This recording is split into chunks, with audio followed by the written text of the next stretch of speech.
Muy buenos días para todos. Agradezco su presencia aquí esta mañana. Quiero comenzar con unos rápidos agradecimientos a diferentes entidades que nos han ayudado en toda la logística y hacer este tercer congreso posible. A Colciencias, a la Universidad Nacional, al Jardín Botánico José Celestino Mutis y por supuesto, doctora Marta, al Instituto Nacional de Salud, principal protagonista de la reunión que hoy nos concita. Yo quiero aprovechar este espacio para, sin muchos aspavientos, de manera, si se quiere, humilde y rápida, compartir con ustedes unas reflexiones generales que podemos entenderlas como de la siguiente manera: una perspectiva desde el ente rector que trata de identificar, si se quiere, algunas preguntas de investigación que alguien podría decir no son las más relevantes, pero de pronto son las más urgentes, las que de alguna manera son hoy para el Ministerio de Salud y Protección Social nuestra principal fuente de preocupación. Traté de organizar la presentación de la siguiente manera: hice un barrido de los diferentes instrumentos que tiene el Estado colombiano para priorización en el sector salud, donde figuran de manera importante el Plan Decenal de Salud Pública, el Plan Nacional de Desarrollo, pero también otros instrumentos generales que nos fijan los objetivos básicos y las prioridades. Y traté de allí de extraer algunas de las preguntas de investigación que creo que se desprenden de esos instrumentos de planeación, donde vuelvo y repito, lo que hace el Estado colombiano es fijar esos objetivos básicos o preponderantes. Yo también he sido investigador. Creo que el Estado no fija las prioridades de la investigación, pero creo que para los investigadores es bueno tener por lo menos en su radar, en su mente, cuáles son los objetivos preponderantes y cuáles son las preguntas de investigación que se consideran desde el ente rector como las preguntas por lo menos a la urgencia de la coyuntura. De pronto los horizontes de la investigación y los horizontes de la política no son los mismos, pero yo creo que tiene que haber una suerte de traslapo entre una cosa y la otra. Entonces quiero entrar en materia. Este es un ejercicio preliminar. Estos son, dijéramos, los mensajes principales. Yo creo que ya entremos en materia. Esto surge de esa revisión de nuestros instrumentos de planeación. Si ustedes miran el último Plan Nacional de Desarrollo, aprobado por el Congreso hace aproximadamente 6 meses, y que es el instrumento con el que cuenta el Estado colombiano para fijar los principales objetivos de la acción gubernamental en un horizonte que es necesariamente limitado de 4 años. Se van a dar cuenta que para el sector salud allí aparecen 3 objetivos preponderantes. El primero es un objetivo de equidad, volveré sobre este punto en un minuto. Básicamente ese objetivo lo que busca, y es el objetivo intrínseco más importante, es disminuir las brechas tanto en resultados en salud como en los temas asistenciales entre regiones y grupos socioeconómicos. Una cosa está muy ligada con la otra, como veremos en un minuto. Hay un segundo objetivo que es un objetivo de todos los sistemas de salud y tiene que ver con la sostenibilidad, y en particular con los objetivos de sostenibilidad que se desprenden o que necesitan mejor una incorporación ordenada de las nuevas tecnologías. Volveré sobre este tema en unos minutos. Y también hay un objetivo que lo llamamos de legitimidad, tanto de mejorar la confianza entre los diferentes agentes del sistema como la confianza pública o la confianza de los ciudadanos en el sistema de salud. Equidad, entendida como cierre de brechas. Sostenibilidad, haciendo un énfasis importante en el problema más serio que tenemos y la amenaza más grande a la sostenibilidad, que es la presión tecnológica.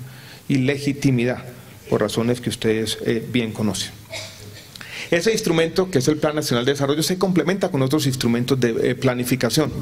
No sé si ustedes alcanzaron a ver esto en las noticias, pero hace aproximadamente 2 meses, complementando los objetivos del Plan Nacional de Desarrollo, el gobierno fijó para cada uno de los diferentes sectores y ministerios algo que se llamó una mega meta.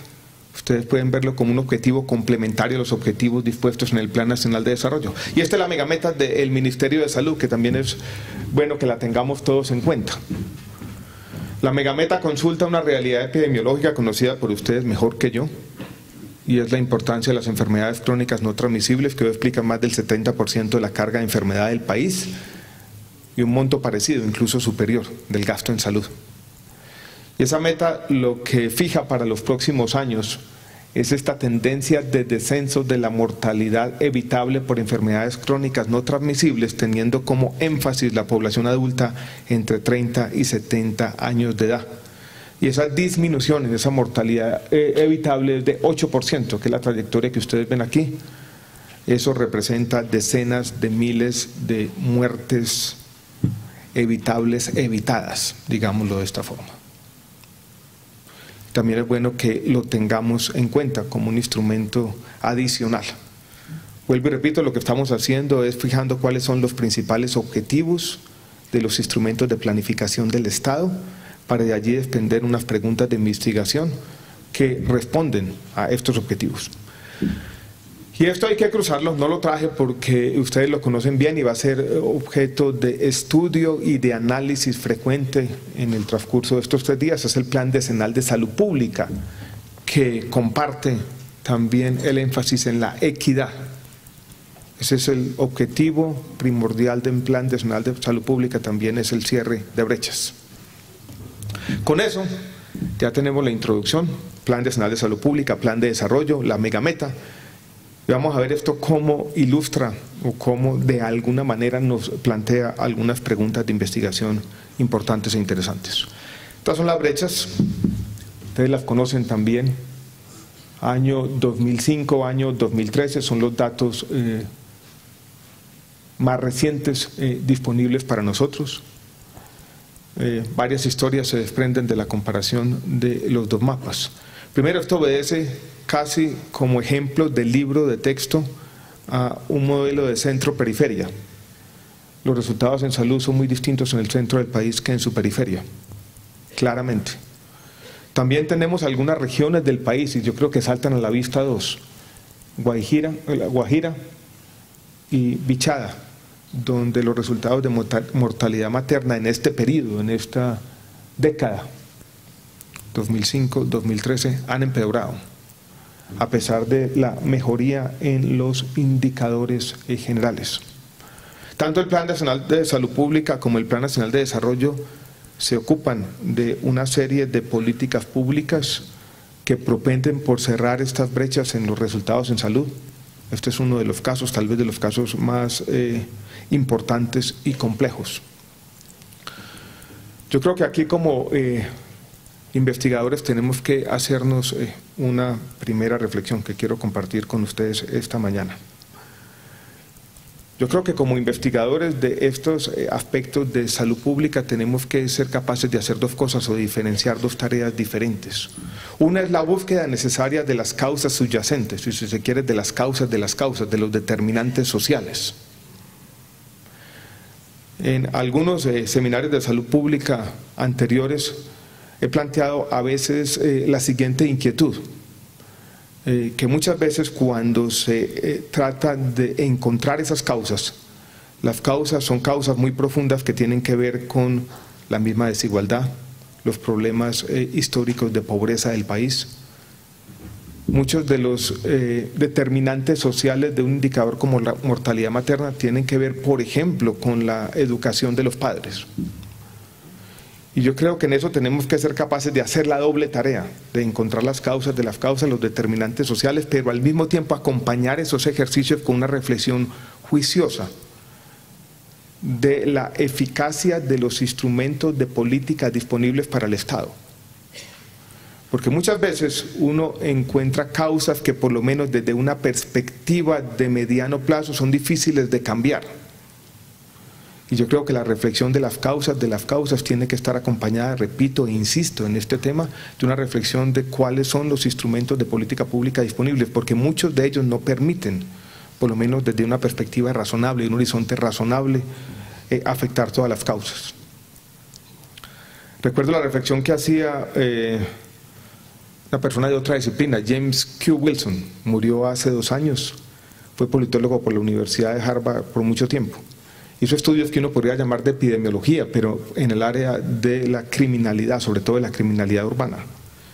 Y él tenía una frase que siempre me llamó la atención, que puede ser dura a la hora de entender la doble responsabilidad que tenemos, que yo creo que inspira este seminario como investigadores y, si se quiere, como personas interesadas en cambiar la realidad. Decía James Q. Wilson, las curiosidades no hacen políticas. Y muchas veces cuando hacemos este tipo de análisis en los diagnósticos, encontramos una serie de causas que son importantes, pero que pueden parecer curiosidades. Esto es, no son completamente cambiables por los instrumentos que existen a nuestra disposición en el corto plazo.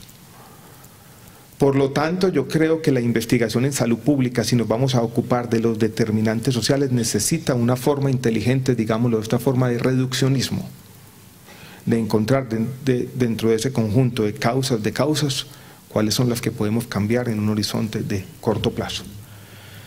Así lo hace el Plan Nacional de Salud Pública, así lo hace el Plan Nacional de Desarrollo, pero yo creo que esta sigue siendo una pregunta abierta de investigación. ¿Cómo dentro de este conjunto de determinantes sociales que explican este fenómeno complejo vamos a encontrar avenidas de posibilismo? Causas que podamos, con los instrumentos a nuestra disposición, poder cambiar, insisto, en este tema en un horizonte razonable. Pasemos al segundo tema, que tiene que ver con la megameta. Ahora discutíamos con la doctora Marta el devenir histórico del Instituto Nacional de Salud, que en cada momento se adaptó a circunstancias distintas. Y las circunstancias epidemiológicas de hoy son muy distintas a las de hace muchos años, que hace que los temas de información sean básicos, sobre todo ahora que las enfermedades crónicas no transmisibles representan ese porcentaje tan alto de la carga de enfermedad y de nuestra realidad epidemiológica. Cuando estamos hablando de cumplir esa megameta o de cambiar o de tener de nuevo políticas públicas que nos lleven a cambiar en esto, yo quiero hacer una reflexión general y yo creo que uno podría dividir esas políticas públicas orientadas a cambiar comportamientos que a su vez van a tener un efecto sobre la prevalencia de enfermedades crónicas no transmisibles en tres tipos de intervenciones. Unas tienen que ver con cambios de incentivos o de precios relativos. Unas segundas tienen que ver con proveer información para que los ciudadanos puedan tomar decisiones informadas y de esa manera cambien sus comportamientos. Y la tercera tiene que ver con la creación de normas sociales, cambios de comportamientos que ya no obedecen tanto, dijéramos, a una perspectiva racional, sino que obedecen simplemente a una norma social que se crea y todo el mundo se plega a esa norma. Nosotros, por ejemplo, sin tener todavía un marco completamente consolidado, tenemos en el Ministerio de Salud y Protección Social algunos esfuerzos por generar normas sociales distintas. Tenemos, por ejemplo, campañas de comunicación masiva que apuntan o están orientados a hacer cambios de comportamientos, pero no los evaluamos plenamente. En nuestras conversaciones con el sector empresarial, yo tuve una, por ejemplo, hace aproximadamente 2 semanas con todos los productores de alimentos de este país en el ámbito de la Asociación Nacional de Industriales. Y allí ellos nos presentan una propuesta que ellos la llaman de autorregulación, que tiene en cuenta aspectos, por ejemplo, de rotulado y de restricciones a la comercialización y publicidad de algunos alimentos. Tampoco tenemos muchos mecanismos todavía sofisticados de evaluación de ese tipo de propuestas. Y hemos propuesto, esta ha sido una propuesta que ha discutido el país, que ha generado un debate, yo creo que un debate interesante porque ha puesto este tipo de políticas sobre la mesa en el país. Hemos propuesto que el país debe pensar aumentar los impuestos al tabaco, que son los más bajos en Colombia, después de Paraguay, en el contexto latinoamericano, y por lo menos estudiar de manera detenida y detallada las propuestas e iniciativas y políticas ya implementadas de otros países que tienen que ver con los impuestos a las bebidas azucaradas. Y aquí surge, dijéramos, una pregunta de investigación interesante. Nosotros les mandamos, en este contexto de las enfermedades crónicas no transmisibles, una propuesta a la misión que está estudiando los aspectos tributarios en el país. Hicimos un barrido extensivo de toda la literatura científica, pero todavía yo creo que hay muchas preguntas de investigación interesantes y quiero que pasemos a la siguiente.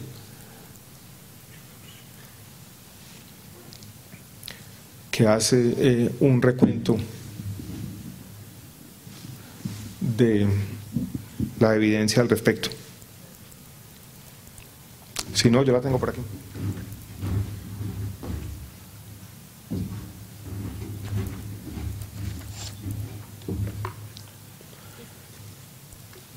Para volver sobre la idea principal, lo que estoy tratando es de identificar esas principales preguntas de investigación. Y aquí hay un segundo tema que tiene que ver con las enfermedades crónicas no transmisibles. Y en ese contexto yo creo que necesitamos mejor información sobre cuáles son los efectos de cambios en precios relativos o de cambios en incentivos. Aquí ustedes pueden ver algún resumen de la literatura. Necesitamos mucha mejor evidencia. Y yo creo que todavía en algún caso desperdiciamos recursos públicos en campañas masivas de comunicación que no evaluamos de manera sistemática. Entonces necesitamos mucha mejor evidencia en esos esfuerzos deliberados por parte del Estado de crear o construir normas sociales que tienen que ver con comportamientos en salud. Y necesitamos también mejor evidencia en si la mayor disponibilidad de información relevante logra o no cambiar comportamientos. Cuando las enfermedades crónicas no transmisibles representan ese porcentaje tan grande de la carga de enfermedad, yo creo que todos debemos pensar en que el cambio de comportamientos es una tarea compleja y que no es una tarea que atañe únicamente al Estado. Hay una reflexión adicional, si se quiere un corolario a todo esto, y es que la salud tiene que o no puede seguir siendo concebida como un entregable, algo que la ciudadanía pasivamente recibe del Estado, sino que es de alguna manera una construcción colectiva, no es un subsidio más. Pasemos a otro grupo de preguntas interesantes. Aquí están otro tipo de preguntas relevantes. Quedo con otra, donde me surge la siguiente, que tiene que ver con aspectos de gestión de riesgo también en el contexto de enfermedades crónicas no transmisibles. Varias iniciativas que he comenzado yo a ver emergiendo, pero que todavía no se han evaluado plenamente. La EPS Sabia Salud en el departamento de Antioquia llegó al siguiente acuerdo hace 6 meses con varias de las empresas sociales del Estado, los hospitales públicos en el país.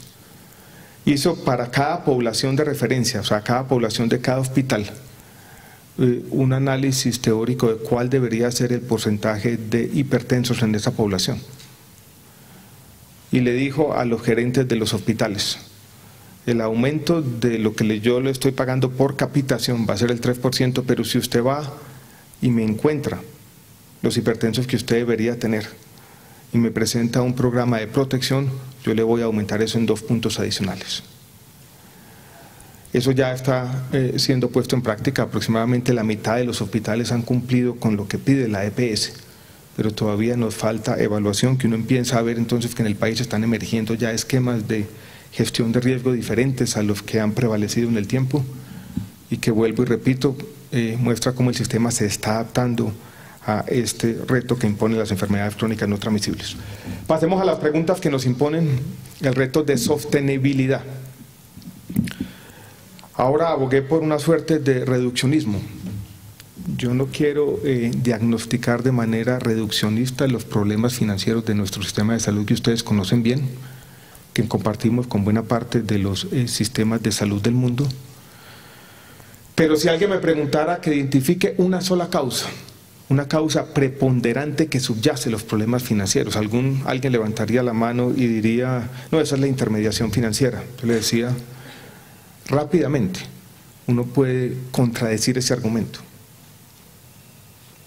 Tan no es así que es la intermediación financiera que hoy el conjunto o el agregado de las empresas prestadoras de servicios de salud tienen utilidades negativas. O sea, uno no puede decir que sea la intermediación la que está causando los problemas financieros. Esa causa preponderante, creo yo, tiene que ver con la forma desordenada caótica en algunos casos, con incentivos perversamente alineados como el país incorporó las nuevas tecnologías, sobre todo por allá desde mediados de la década anterior, años 2005-2006.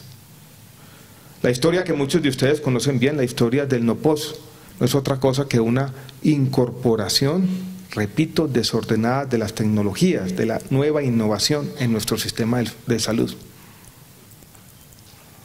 Una forma muchas veces poco inteligente de lidiar con la presión tecnológica, donde los incentivos de todos los agentes estaban alineados para pasarle la cuenta al Estado. Farmacéuticas, médicos, IPS, EPS integradas verticalmente y pacientes. Pagamos por mucho tiempo todas las tecnologías a cualquier precio. Colombia se convirtió, y así lo dice toda la evidencia internacional, casi que en un paraíso para las compañías farmacéuticas internacionales. Eso es la historia del NOPOS, una historia de una mala incorporación de lo nuevo en nuestro sistema de salud, con consecuencias que hoy en día estamos viviendo y que son evidentes en las deudas todavía muy grandes en toda la cadena de nuestro sistema, desde las instituciones o fondos estatales hasta los proveedores y trabajadores de la salud, y de los patrimonios menguados de muchas de las EPS, lo que configura, si se quiere, una quiebra sectorial que estamos tratando de resolver con mucho esfuerzo, pero que tiene como causa subyacente esa, que como sociedad por muchas razones no fuimos capaces de lidiar con la innovación tecnológica. Y por lo tanto, otra de las preguntas interesantes de investigación todavía sin respuestas muy claras tiene que ver con la innovación farmacéutica y cómo vamos a incorporar de manera inteligente para no volver en los errores del pasado esa innovación farmacéutica. Y yo quiero partir de dos premisas un poco para alentar la reflexión que quiero hacerles en un minuto. La primera, nadie puede negar el valor social de la innovación farmacéutica, pero ese hecho innegable se asocia a otro hecho más difícil, más polémico, más controvertido, pero también con evidencia creciente, y es que el valor social de esa innovación farmacéutica parece estar disminuyendo en el tiempo, y quiero mostrarles unos datos que muestran una cosa y la otra, y pasemos a la siguiente. Estos son datos de un libro extraordinario escrito por un economista y salubrista, August Deaton, hoy en día asociado a la Universidad de Princeton. El libro se llama El Gran Escape de la pobreza y la enfermedad que ha hecho el mundo, muchas veces de manera callada y que no se reconoce siempre con este ámbito a veces de la fracasomanía en que damos nuestras discusiones. Quiero que pongamos atención a la grafiquita interesante de la izquierda, que muestra la trayectoria o la disminución de la mortalidad asociada a enfermedades cardiovasculares. Es una comparación interesante la que podemos extraer una primera conclusión, donde hay un nexo causal. Miren que la caída se da primero en los Estados Unidos que en Inglaterra, en Gran Bretaña. La razón que cita Deaton y que nosotros podíamos traer a cuento nuevamente es que Estados Unidos es un país más abierto a la innovación tecnológica que Inglaterra, así lo ha sido históricamente. Y por lo tanto la mortalidad comienza a caer primero en los Estados Unidos que en Inglaterra. Esta evidencia por sí misma yo creo que nos muestra que hay un valor social evidente, importante, innegable de la innovación farmacéutica. Pero pasemos a una gráfica más reciente, que nos parece sugerir que ese valor social está disminuyendo en el tiempo. Es un artículo publicado hace 3 meses en el Journal of Economic Perspectives por una asociación de economistas y médicos, que muestra cuánto estamos pagando, cuánto está pagando la economía de los Estados Unidos. Los valores no son muy diferentes en otros países. Estos son medicamentos oncológicos. Y lo que muestra el dato de 1996, la línea que ustedes ven ahí, es que hace 20 años pagábamos por un año más de sobrevida en drogas oncológicas, algo así como $50.000. Si nos vamos a 2014, ese valor ya se ha vuelto casi $150.000. Esto es, estamos pagando 3 veces más por ese año anual de sobrevida. Es el divorcio entre valor y precio que se está dando en mucha de la innovación farmacéutica hoy en día, y donde todos los sistemas de salud, absolutamente todos, tienen que tomar una decisión sobre cuál va a ser la innovación a la que le van a abrir las puertas y cuál va a ser la innovación en la que vamos a tener que decir, tenemos que esperar por un rato. Yo creo que una grafiquita, no voy a mostrar esta, yo creo que dice lo mismo, muestra el desafío que tiene nuestro sistema de salud hacia adelante, teniendo en cuenta para nuestros visitantes extranjeros que Colombia tiene el menor gasto de bolsillo de América Latina, el sistema más judicializado y los problemas financieros acumulados de una incorporación desordenada de esas tecnologías, como mencioné hace un rato. Yo creo que todos los sistemas de salud tienen que tener lo que uno llamaría capacidad de discernimiento, de decir, en el eje horizontal tenemos el precio, en el eje vertical tenemos el valor, un resultado en salud, mortalidad, por ejemplo. Si alguien me dice sobre la misma frontera tecnológica, hay una nueva tecnología y no estoy moviendo de A a prima, miren que allí hay poco valor, mucho mayor precio adicional. Uno tiene que ser capaz como sistema de salud de decir, por esa tecnología A prima, yo por ahora cierro la puerta y voy a esperar. Pero si hay un cambio de verdad cualitativo y hay una nueva frontera tecnológica, hay una innovación como B, sería antiético no incorporar esa nueva tecnología a nuestros sistemas de salud. Tenemos que ser capaces entonces ex ante de hacer esa distinción, si ante una nueva tecnología estamos hablando de A' o de B.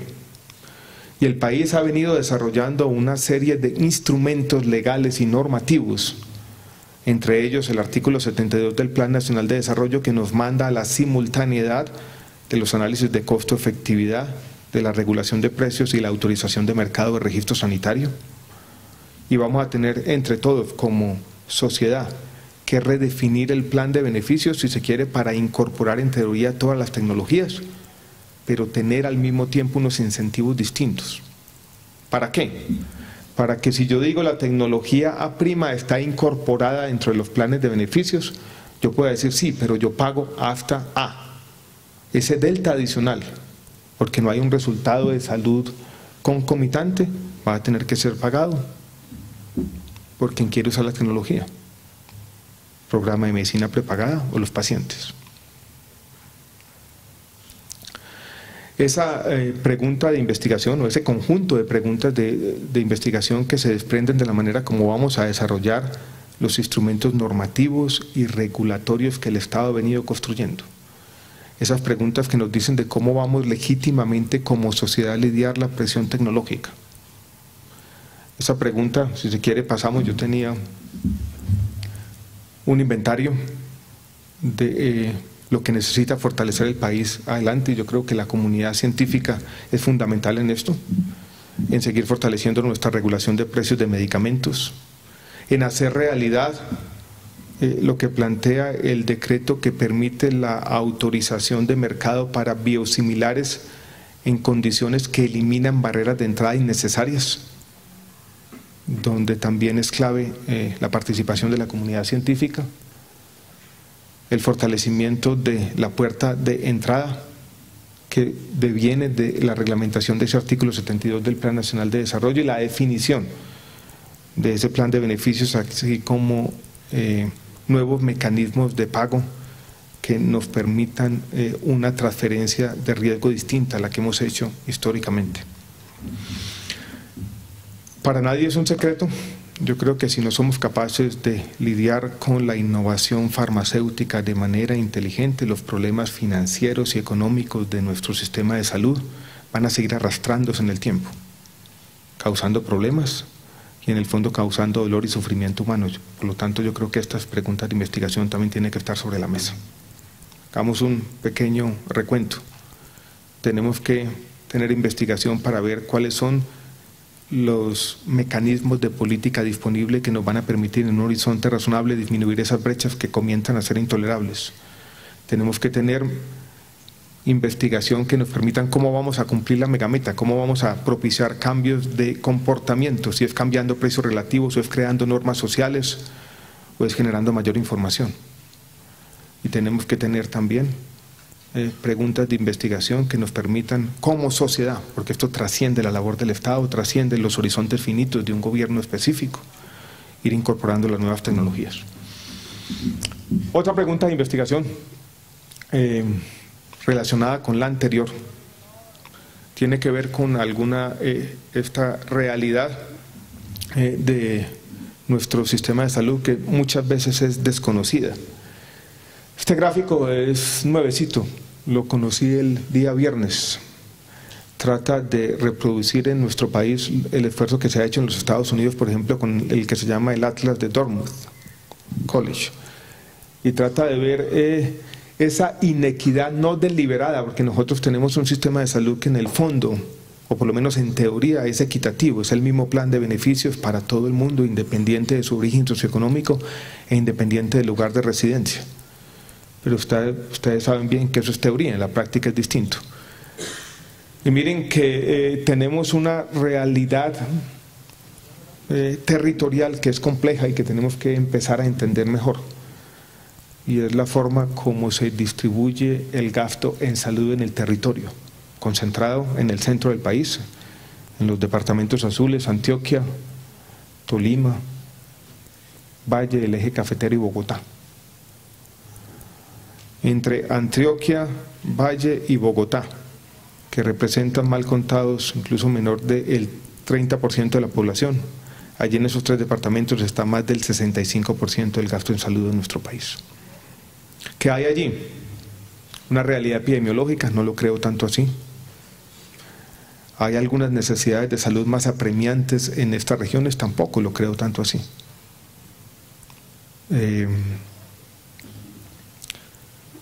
Un solo dato que muestra cómo estas desigualdades regionales que se derivan de nuestro sistema de aseguramiento necesitan ser mejor entendidas y, si se quiere, contrarrestadas, es el siguiente.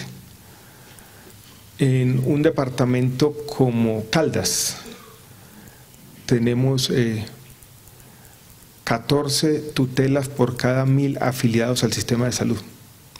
En un departamento como Chocó tenemos 0,5 tutelas por cada 1000 afiliados al sistema de salud.